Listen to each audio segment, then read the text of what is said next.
for moving to France and learned about all the options for achieving your goal of working and getting a job in France. We talked about all the different kinds of visas you can get and the requirements for each one. So hopefully now you have a good idea about what kinds of visas you may be eligible for and whether or not moving to France and working here is something that's in your future. So I want to thank all of you for all the comments I got in the video and in my email, which thanked me for the clear explanation of the complicated web of visas and carte de séjour that are possible. It's a long list, and figuring out what kinds of visas you're eligible for can be a really daunting process. So I hope that it helped you to have all that information in one place. You still have access to the video, so you can always go back and watch it again. And you have the chart that I sent you in your email so that you can see clearly what kinds of work each visa enables you to do. So through my website, Paris Unraveled, I've been helping people move to France since 2010. And I've been providing clear and concise information and advice for students and expatriates who want to navigate French bureaucracy and French culture. I've helped dozens of students and interns write their cover letters and their resumes in French to apply for academic programs and jobs in France. And now I'm giving you the opportunity to learn a bit about working in France. Whether you want to apply to an academic program, an internship, a job, or even a visa for freelancing, you'll need to provide a resume and a cover letter that's professional and well written in French. So today we're going to talk about how to present your education and language skills in a way that's coherent to a French employer. Employers in France can be very particular about the kinds of degrees and professional experience they want and what's required for even the most basic job positions. So jobs that we consider to be entry level in the United States sometimes require specific diplomas in France. Framing your education in the right way can be the difference between your resume ending up in the circular fire, the poubelle, and getting a call back for an interview. Now, as you may know, France is really big on education. Your success early in life, the schools you go to, ultimately impact your whole career trajectory. It's not a coincidence that most of France's national leaders come from a very small pool of elite schools like Sciences Po, the École Normale de l'Administration, the École Normale Supérieure. In fact, students who attend the top high schools in the country, there are a couple of them in Paris, have the highest rates of success in the baccalaureate, the national exam, and tend to go on to top schools like the ENS, Sciences Po, ESSEC, and HEC, which are top business schools, and then they go on to run the country. So one of the most important things to do when you write your resume in French is to frame your education correctly and to emphasize how your particular parcours is comparable to some of the French universities. It's not enough to have a degree in France. Employers here want to see the right degree from the right school with the right coursework and the right relevant experience. So we're going to talk about how to frame that today in this video. Jobs that Americans would consider entry-level positions, like an administrative assistant or marketing positions, require specific degrees in France. So you want to make sure that your experience lines up as closely as possible with what's required in the job description when you're searching for jobs. So we're going to start by talking about your high school diploma. In the United States, if you've graduated from college, most employers don't care about your high school diploma. But in France, the baccalaureate, or the high school exit exam, is considered the first university degree. It's a very challenging exam that students take over the course of several days after months of preparation. It just happened here in June. Students are very proud of how they do on this exam.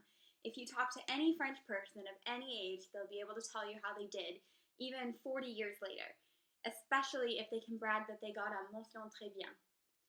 So the first line of your education on your French resume should always be your high school diploma, along with an explanation that explains what it is. In the United States, we don't have a baccalaureate. Some other countries do have exit exams for high school, and we will be able to put those exams and their results on their resume. But in the US, since we don't have that, you want to put something like Diplôme équivalent au baccalauréat français. Even though you didn't pass a bac, you still graduated from high school and met all the requirements from whatever state you graduated in. So that counts as the equivalent of having the bac. In France, you have to pass the bac in order to be admitted to any university. So it's very important that if you met the requirements to go on to university, you indicate that you have something equivalent to the baccalaureate exam. Now, if you actually took the International Baccalaureate, because there are some challenging high schools in the US that offer this exam, you should definitely include that in your results, and it'll look really good, especially if you got a good score. So if you took the IB exam, then you definitely want to make sure to include that on your resume in the education section. Now, it's not necessary to include other exam results like the SAT or the ACT, the GREs, anything like that, because most French people aren't going to know what those are. Those are only relevant, really, if you're applying to college or graduate school in the United States. So you start with making sure to include your high school education. And the next thing you want to do is make sure to include your academic achievements. So when you list your degrees and diplomas, you're going to start with high school, college, and if you have any graduate degrees. And when you list those degrees, you also want to include a mention of whether you got any honors or accolades for your results. So if you graduated in the top 10% of your class, or were number 4 in a class of 350 students, you want to indicate your achievement because class rank is considered to be pretty important in France. Here, they actually just stopped the ranking students as early as elementary school. My husband is an elementary school teacher, and it's really since we've been married, I think in the past 4 or 5 years, that they've stopped ranking students in a class as early as 2nd and 3rd grade, which to me as an American is just absolutely ridiculous. I didn't know my rank until the end of high school when we were graduating. Fortunately, they've stopped doing that for the self-esteem of small children in France, but it's still really important if you have been doing very well. So you definitely want to indicate that you're highly motivated and a serious student by showing that mention on your diploma. Now, another thing that American high schools do and universities, they identify students on the honor roll or on the dean's list each semester. So if you were on one of those lists, usually by having a B average or above, you want to indicate that you were on the liste des meilleurs élèves for the number of semesters. So if you're on the dean's list for 7 semesters, indicate that you were on the liste des meilleurs élèves for 7 out of 8 semesters. And schools are going to be really impressed by that, even though a lot of times in the United States, it's a lot easier to get good grades and to maintain that dean's list achievement or the honor roll achievement than it would be in France, where they seem to fail students more easily. But that's definitely something that's going to impress both universities and employers. If you graduated with honors, you want to include the equivalent French terms. So there are three honors, or 3 mentions in France. If you graduate with top honors, summa cum laude, that would be the equivalent of mention très bien. If you have second tier honors or magna cum laude, you want mention bien. And third tier honors or cum laude is assez bien. So if you're in a different system that doesn't use summa, magna, and regular old cum laude, you want to do first, second, and third with mention très bien, mention bien, and assez bien. Now, when you're indicating your different degrees, you want to make sure that you use the correct equivalent in the French system. International education systems don't line up exactly, so you're going to have to sort of convert or translate your degrees for potential employers to make sure that there's really no room for confusion when they're looking at your resume. The LMD system is something that was relatively new in France. It's been reformed within the past maybe 10-15 years or so. Liaison is 3 years. It's an undergraduate degree. Master is a master's degree, which is 2 years, and then doctorat, which is another 3 years for doctoral students. But this is not the entire system of degrees that you can get in France. As I mentioned earlier, there are lots of specific degrees that sort of feed into specific positions like administrative assistant or marketing assistant. So we're going to talk about a couple of different possibilities for indicating your technical skills. Now, a BTS is a degree that you may not have heard of. It's called the Brevet de Technicien Supérieur, and it's a 2-year technical degree, which is around the equivalent of an associate's degree in the United States. So this often goes to students who are less academically inclined. A lot of times it's a filler system from college where the better students are sort of fed into high schools where they're going to take the back and go into more academically oriented fields, and other students go into less good high schools and sometimes take the back but then go into BTS. Doesn't mean these students aren't good. It just means that they're going into more technical degrees where they're being trained for a career path rather than being trained for going to university or going to, the ENS and some of these more elite schools.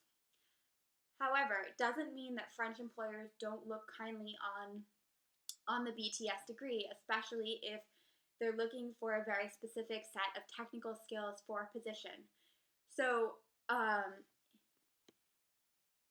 if you have a degree in training in a technical field, like an AA, rather than a traditional bachelor's degree in the humanities, social sciences, or hard sciences, you should probably specify that your degree is more like a BTS than a licence. If you have a bachelor's that's more like job training and job oriented rather than academically oriented with research included, then there are BTS where students can do an additional third year and have a licence in a technical field. So that's also a possibility to list that you have a BTS and a licence in whatever technical field, whether it's marketing or certain computer skills, things like that. A licence is the French equivalent of the bachelor's degree, and it's only 3 years, but it's a highly specialized undergraduate degree. And the thing that's important to note is that students in licence in France take up to 8 courses a semester, and they take very specialized and very planned out curriculums with very few electives. So these students graduate very specialized in their field and very advanced in their field. So it's equivalent to the 4-year BA that we have in the United States. They're roughly the same number of credits, even though there's an extra year in the United States. So a lot of times people will ask me, like, well, I have a BA. Is that equivalent to a Bac plus 4 plus a Bac plus 4? And no, it's really not. It's really equivalent to a Bac plus 3 because that extra year is included really in the licence undergraduate classes. Now, master's programs in France are 2 years, and the first year of the master's program tends to be a lot of specialized courses and a mini thesis. So, it's understandable why you might think that your senior year in the US with our senior thesis might be equivalent to a Master 1, but they're really not considered to be the same thing. Now, graduating M1 students who elect not to complete an M2 can get a certificate for the work they have completed, but the diploma really comes at the end of the second year. Students in France tend to earn a master's degree or must earn a master's degree before they enroll in the PhD program, unlike in the US, where master's degrees are often earned either completely independent programs or sort of as an accident on a path to a PhD. There are 2 kinds of master's programs in France. Now, the first kind is a Master Recherche, which is a more academically oriented program that includes a large research project and a thesis that is usually anywhere between 75 to 100 pages. There's also the Master Pro, which is more technical and business oriented, and that includes 1 or more internships of 2 to 3 months. So with a Master Recherche, you're doing research and presenting and defending a thesis. With Master Pro, you're doing 1 or more internships and really getting that job experience while you're learning about whatever company or whatever industry you're going to work in. So if your academic program in the US was heavy on, or in your country, was heavy on the job training and the internships and the technical side, you probably want to specify that your master's degree was more like a Master Pro and include details about the internships you did for credit and all of the sort of job training activities that you may have done while you were completing your master's. If you had a Master Recherche, then you definitely want to include the name of your research project. What I do when I write my resume and when I help students with theirs is I usually include the title of the resume or the title of the thesis in the original language, so in most cases English, and then I include a translation to explain what it was. I think it's important to have the original language title on there. I also include the director's name. So, a lot of professors are well known in their fields, and if you're coming from a background that's helpful to your field, then your employer or somebody in your academic program might recognize the name, and that would be really helpful to you. And again, if you have internships and academic experiences that were part of your degree, then you definitely want to include those. And I include this whole section with indents right at the top of the resume. Now, if you have one of these kinds of degrees and you're really not sure what it's equivalent to, you don't know how to translate it, you may want to go to the CiEP. Now, the CiEP is the Centre International d'Études Pédagogiques, and what they do is they determine the equivalencies of foreign degrees in the French system. So you send them a copy of your transcript and your diploma, and they will determine for you which French degree program your qualifications most closely resemble. So if you have, for example, an engineering degree or a nursing degree or a teaching qualification, the CiEP will let you know whether your degree is comparable to a French degree or equivalent to a French degree. And then if you need to do additional classes in order for your degree to be accredited in France, then they can let you know what you have to do in order to make that degree work for you and be able to work in that field. Because some degrees like nursing and medicine and things like that, they're not necessarily recognized when they come from foreign countries, so you might have to do some additional coursework.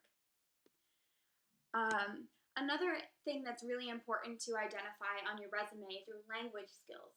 So if you speak multiple languages, especially if one of them is English, it's definitely a bonus to French employers, and you'll want to highlight your language skills in a special section at the end of your resume. So each language should be listed with the words lu, écrit, and parler, meaning that you can read, speak, and write. If you don't possess one of those skills, for example, you speak Mandarin but you can't really read or write it, you should only include what you can do. So you could put chinois, parler. Now, you can also take exams to quantify your language skills, which can also help French employers understand your level. Now, this can be especially important for what you're putting for your French language skills, because having an official attestation of your French level can improve your job prospects significantly. A lot of employers want to make sure if the job requires French that you're going to be able to converse on the phone and communicate with clients and really make sure that you're able to do the job in French if the job requires it. Now, there are some jobs, obviously, where a good level of French is really important. There are other jobs where a lot of people in the company will speak English, so and your job requires English, especially in international companies, so it may not be as important. But it's good to know, how you're going to be able to do not only within the company, but also, in integrating into regular life in France. Speaking French obviously will help you to do a better job and feel more comfortable sort of being in France, just in general. So there are a couple of different exams that you can take in order to sort of prove your French level. And the one that I usually recommend to my students is called the TCF, the Test des Connaissances du Français. And the thing that's great about this exam is that they have questions on each skill set in varying levels. So they'll tell you what your level is on reading comprehension, listening comprehension, grammar, writing, and speaking. And you can have a different level based, on each skill based on how you do on each section.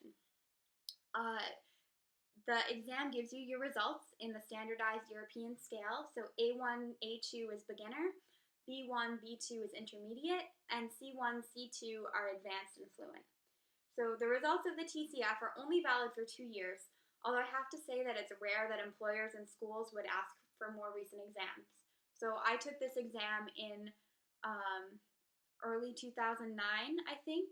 I can't remember if it was fall 2008 or or winter 2009 before I came to France when I was applying for my master's, and I've never been asked for more updated results. So I've never taken another exam, even though technically those results are only valid for 2 years.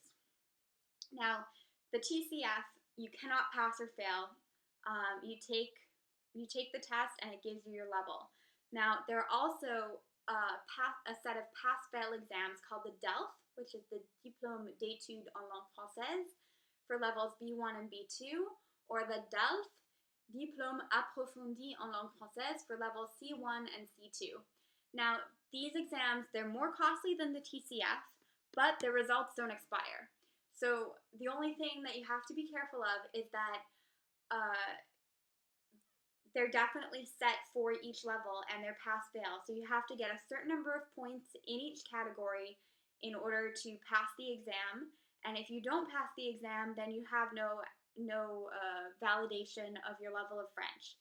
So a lot of times what people do is, if they're not sure exactly what their level is, they'll take the level B2 and C1 at the same time. They might pass both, or they might pass the B2 and not pass the C1, and then they'll know that their level is B2.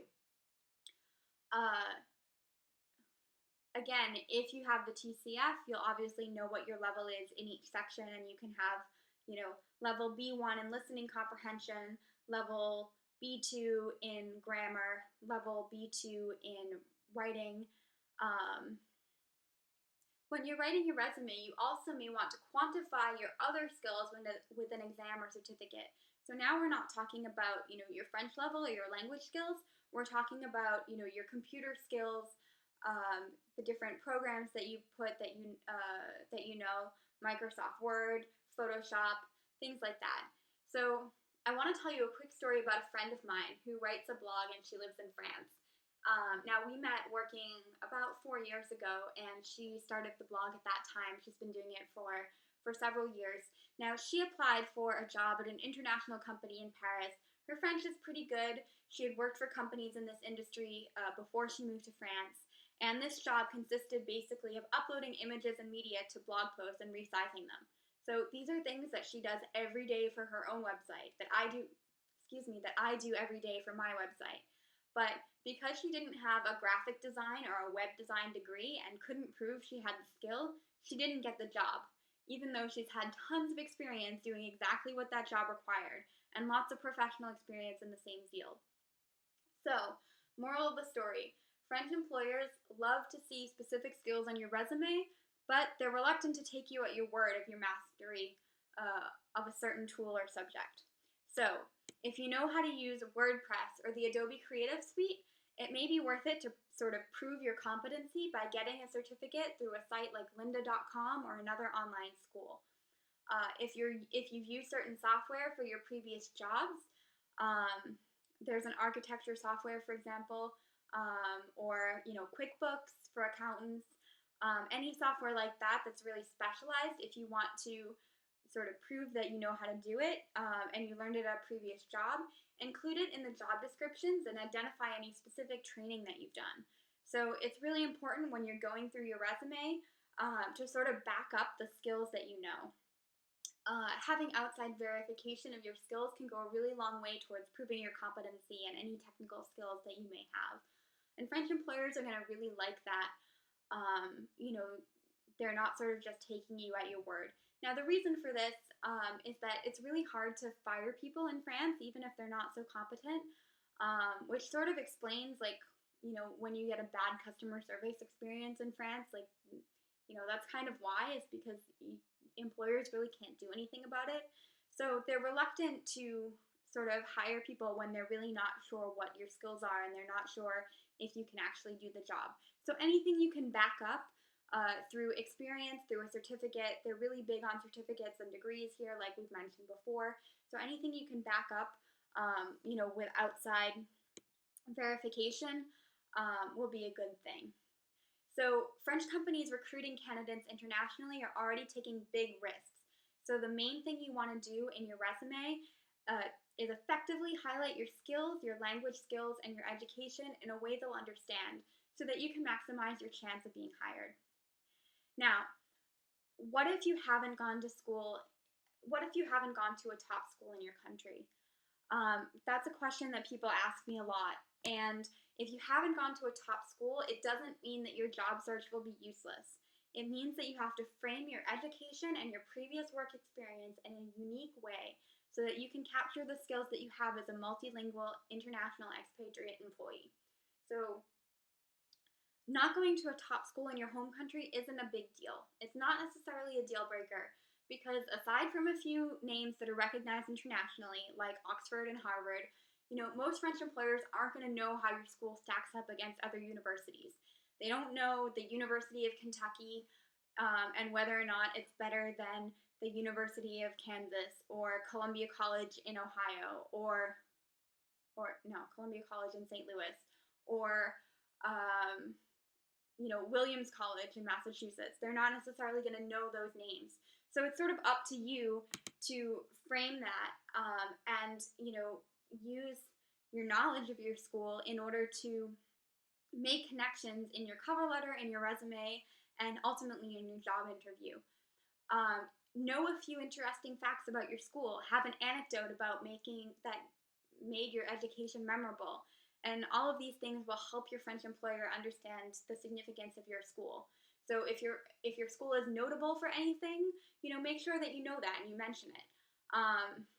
If your school is ranked for the best in something, look at the most recent edition of U.S. News and World Reports and see what your school excels at, and maybe include a line of that in your resume, just so that French employers sort of have an idea of what your background is and what kind of educational experience you've had. Again, not super important that your school isn't the best. There are thousands of schools in the world, and nobody's going to know any of them or all of them. Another way you could distinguish your school is if you have a professor who is particularly known in his or her field. You may want to indicate like, oh, I took this class with that professor who is an expert in whatever.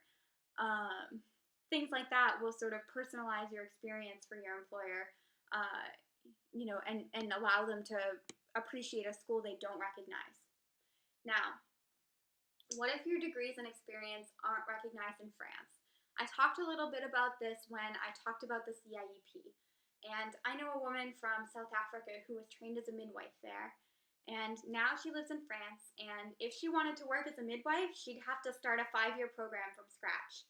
I don't know what the South African qualifications are for midwives, but apparently they're worth nothing here.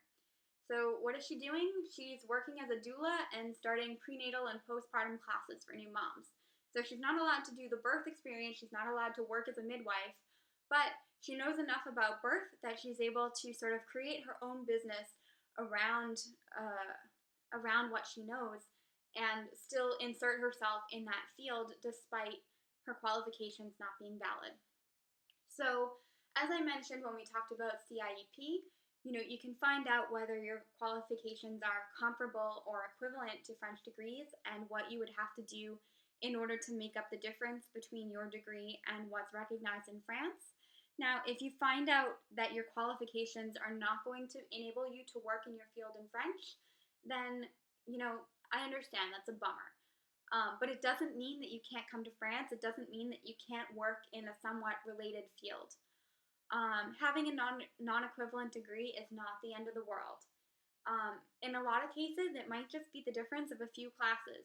So definitely ask the CiEP what you could do in order to make up the difference. Now, in other cases, like this woman from South Africa, if you have to start from scratch, you may be able to to transition into a related field or work as a consultant in something related. Obviously, you have to file, if you're going to be freelancing or creating your own business, you have to follow all French laws, especially related to things called professions réglementées, which are highly regulated professions where you have to meet specific qualifications in order to do them, like, for example, lawyer or notaire, medical professionals, things like that. But, like I said, you might be able to create a business in a slightly related field and use your experience as leverage. Now, if you can't do that, French universities award academic credit called validation des acquis to professionals who already have work experience. So you can also leverage your existing degrees into a professional qualification or a complementary degree in a related field. So if this is your situation, I'm happy to discuss the possibilities with you and talk about, a path that enables you to come to France and either find employment or start a business, start, a consulting or freelance business in a related field.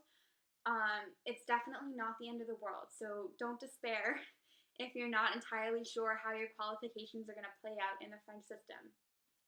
Now, what if you're still not sure that your French is good enough? Now, this is a really important question because a lot of people, come to me and they say, well, I really want to come to France. I really want to work in France, but my French skills suck. I can barely have a conversation. So there are a couple of things that I want to reassure you about. Employers in France are required to contribute to a continuing education fund for each employee. And every month, employees accumulate a certain number of hours that they can use for continuing their education, including French classes. So language classes have night school.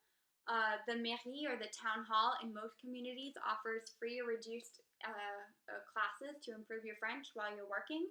And so basically you can either get a really cheap course or you can use your employer to pay for these language classes while you're working.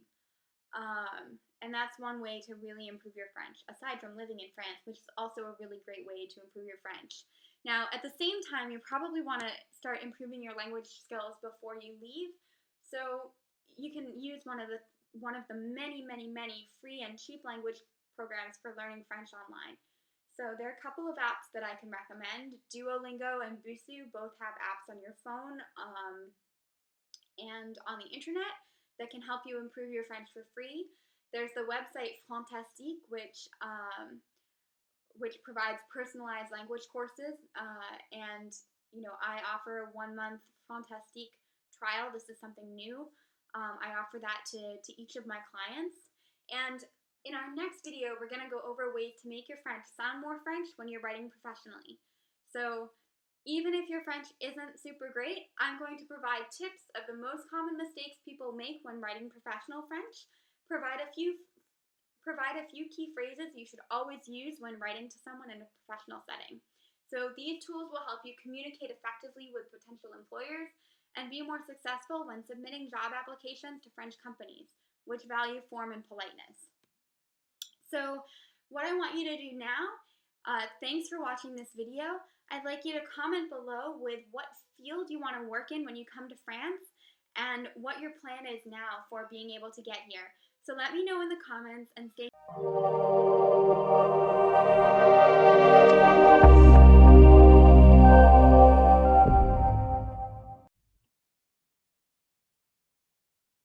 Hey, this is Allison Grant-Lunes. Thanks for watching my video. I hope you learned something about living in France and were inspired about pursuing your own transformation. Do you want to learn how you can get the right visa and create your dream life in France? Like this video, subscribe to this channel, and to the Profiles in Transformation podcast for more inspiring stories about people who made their transformation a reality, and for more tips and tricks on how to make your transformation happen for you.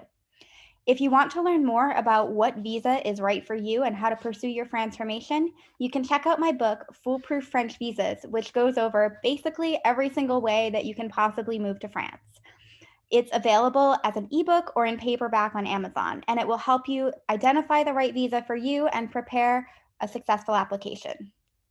Or if you'd like my personal help with applying for your visa and moving to France, you can go to www.yourtransformation.com/free-call to request a free 30-minute transformation clarity call with me about how I can help you to make your dream a reality and get started on helping you to move to France. Thanks again for watching, and à bientôt.